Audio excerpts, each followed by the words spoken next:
What's going on, everybody, and welcome back to the G-Red Show, where I cover all things related to FC Barcelona. There hasn't been too much news going on lately, but I think we all saw the humiliation that PSG put Real Madrid through in the Club World Cup semifinal, and it really got me thinking.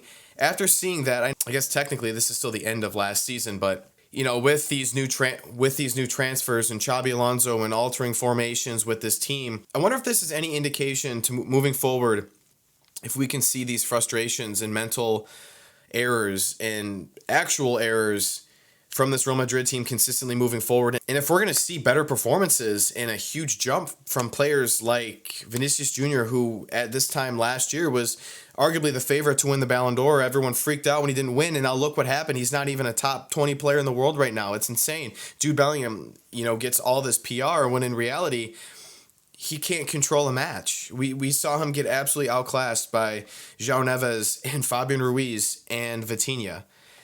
And then Mbappé, who refuses to press and is lazy and is unbelievably, I just think he's so arrogant, and just the expectation of him to do anything else but try and attack is insane. He won't do it. Barcelona is in an interesting spot because I think if this is any indication, they can exploit Real Madrid and completely humiliate them again next season like they just did now. So I want to break this down and talk about what Barcelona has to do to continue to do this and what happened to Real Madrid. I do want to talk a little bit about Madrid because it does relate to Barcelona, and it is interesting with this.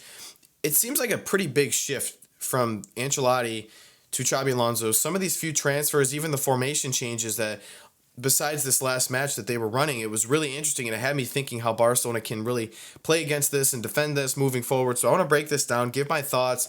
And as always, comment what you guys think about this down below. I think this is going to be a very interesting season for Real Madrid. I could see it going one of two ways. So let me know what you guys think about this down below. And if you guys end up enjoying the video, feel free to drop a like and subscribe to the channel. I appreciate any support that I can get.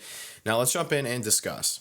Honestly, it doesn't even kill me to say it because I'm always pretty blunt. I'll just say it how it is. PSG is the real deal. They're sick. I don't know what changed a couple months ago, but they're just amazing. And I think it doesn't hurt when you have the two best outside backs in the world, and they're both unbelievably fast. Donnarumma is obviously a great keeper. Marquinhos is a solid defender. He's not the best, but he's reliable. He's smart. He's been there for so many years. And then you have so much pace up top with Doué and Barcola and Dembele and Kvaratskhelia. And then the midfield is just it's like Barcelona style football. It's tiki-taka with an additional press. There's a resemblance to Flick's Barcelona, except they have a better defense and they don't use the high line like Barcelona. And until I see these two play each other, I'm never going to officially say that PSG is the best team in the world, although I'm fine saying it, but I really want them to play because I think right now those are the best two teams in the world. But when we look at Real Madrid, it's so interesting when we see Madrid. It's hard to even put into words what I witnessed because I watched a little bit of some of their other matches, like the Juventus match, and I think they were a little better than Juventus, but they didn't look very good. They didn't look comfortable. I think, Madrid fans are going to be like, oh, well, if we had Huijsen, we wouldn't have lost like that. Well, you would have lost because even without those two mistakes from Rudiger and Asensio, which the Asensio mistake, I can't even blame it on him entirely. It kind of was unlucky. PSG dominated them in possession and chances and shots. Real Madrid had zero chances the entire match. It wouldn't have made a difference.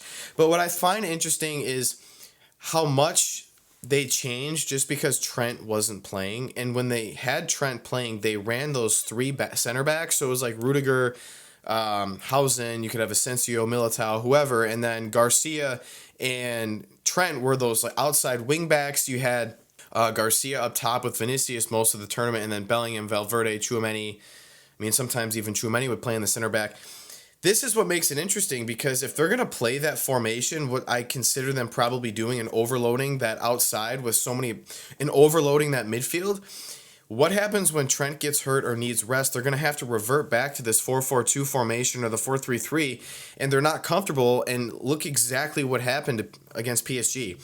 And I think Barcelona looking at Real Madrid, you absolutely know your weakness, and there's two weaknesses immediately. It's when you high press, when you press them and put pressure on their defensive line, they're going to make mistakes and they're going to choke because I don't think Real Madrid has the best defenders right now. They're obviously going to get a little better, but I don't think their defense is their strong suit. I honestly don't think their midfield is their strong suit. They're not going to be able to control a match with Valverde, Tchouaméni, and Bellingham. They're just not going to, so Barcelona has an advantage there as well. And then I also think the egos that Real Madrid has between Bellingham, Vinicius, and Mbappé, and just the culture of Madrid in general, there's always a slight arrogance and sense of entitlement that they should win every match. That is a huge edge to Barcelona, because if Barcelona can start scoring early and put pressure on them and frustrate them, Madrid's going to completely fall apart. They're going to not care. They're going to blame each other. I mean, Vinicius gets subbed off. He's laughing on the sideline. I mean, I don't know how serious these players are taking the Club World Cup. I think you have to be taking it somewhat seriously if you're playing PSG in a semifinal in the Club World Cup. They're not just going to not try, but it's going to be interesting. And I don't want to be that person and criticize Mbappé too much, because if it wasn't for Mbappé, I truly think Real Madrid last season, if they didn't have Kylian Mbappé, I think hot take, but they're not in second place. They might be in third or fourth place in La Liga. They would have got bounced earlier in the Champions League. I mean, he scored 30, 40 goals for them last season, and despite him playing out of position, it being his first year, starting out pretty slow, he had a pretty good season, to be completely honest. But they changed I feel like they're changing so much of their formations from like a 4-3-3, a 3-5-2, where you got to let these players get comfortable. And Mbappe playing out of position, is he going to play as a number 9, a target player? Is he going to play, as a dual striker? Is he going to play on the left wing? Like, what is his role going to look like? You're never going to get the best out of him if you keep running these formations. And there's a part of me that's like, if I was a Madrid fan, I wouldn't be too concerned about it, because the season hasn't started yet. Yes, you're not going to have too much rest going into next season, but despite that, it's Real Madrid. They have world-class players. They're going to be good. But then there's a part of me that's like, these guys are so frustrated, and it's so easy to frustrate them, that I could honestly see them having like an awful season at the same time. I could see them falling to like third place in La Liga.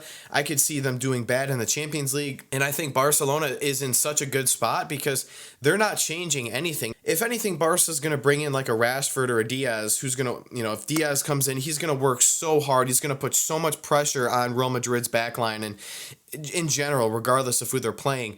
And Marcus Rashford brings so much speed and skill that I think that alone is going to really frustrate Real Madrid. Barcelona, if they're able to penetrate those outside wingbacks like Trent and Garcia, I think if they can get past them with Lamine Yamal and Rafinha and Rashford or whoever they have, it's going to be a nightmare for Real Madrid. And with the way Barcelona plays, after watching that PSG match, there's no way in the world Barcelona doesn't score 3-4 goals every time they play Real Madrid.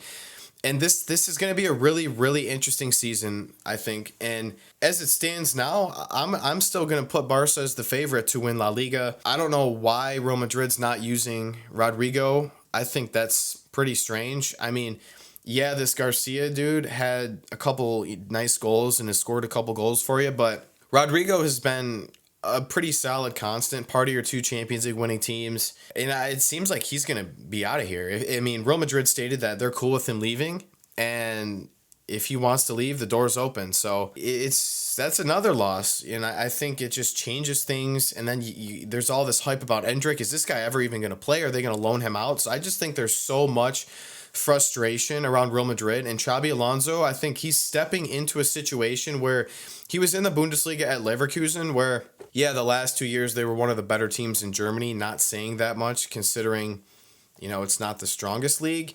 Going into La Liga, I'm not going to say La Liga is that much better. It is better. It's a lot more skilled. He played in La Liga. He played for Real Madrid. He understands it. But at the same time, he got completely outclassed by Luis Enrique.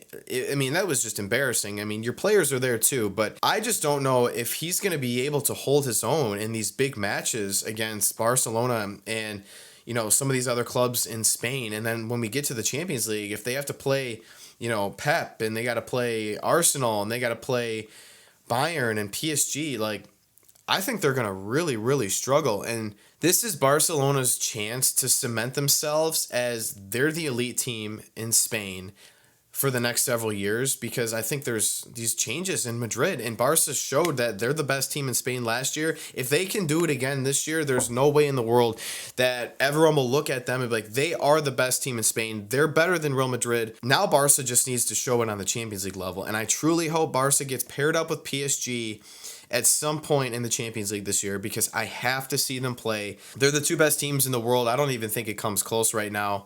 Real Madrid's going to struggle.